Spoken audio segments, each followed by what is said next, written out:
সপরিবারে ভারতে পাড়ি জমিয়েছেন আওয়ামী লীগের প্রেসিডিয়াম সদস্য ও রাজশাহী সিটি কর্পোরেশনের মেয়র AHM খায়রুজ্জামান লিটন।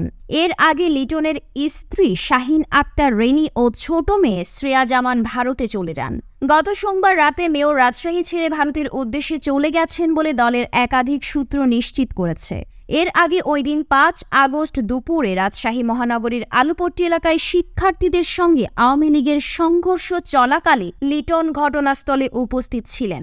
এরপর তাকে নগর ভবন এলাকার মহিলা কলেজ রোডে গাড়িতে দেখা যায়। তারপর থেকে আর তাকে দেখা যায়নি। দলীয় একাধিক সূত্রে জানা যায়, বঙ্গবন্ধু শেখ মুজিবুর রহমানের ঘনিষ্ঠ সহচর শহীদ AHM কামরুজ্জামানের ছেলে এবং রাজশাহী সিটি কর্পোরেশনের মেয়র AHM খায়রুজ্জামান লিটন সোমবার শেখ হাসিনা সরকারের পতনের পর রাতেই দেশ ছেড়ে ভারতে পাড়ি জমিয়েছেন।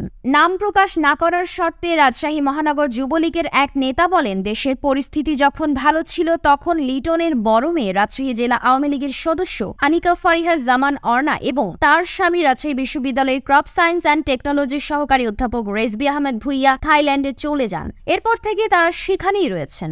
গত ৪ আগস্ট লিটনের স্ত্রী ও ছোট কন্যা ভারতে চলে যান। লিটন সহ যুবলীগের ২-১ নেতা যান ৫ আগস্ট রাতে।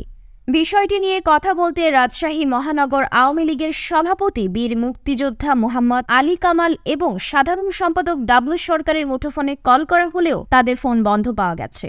এছাড়া গত ৫ আগস্টের পর থেকে জেলার আওয়ামী লীগ, যুবলীগ ও ছাত্রলীগের নেতাকর্মীরা আত্মগোপনে রয়েছেন।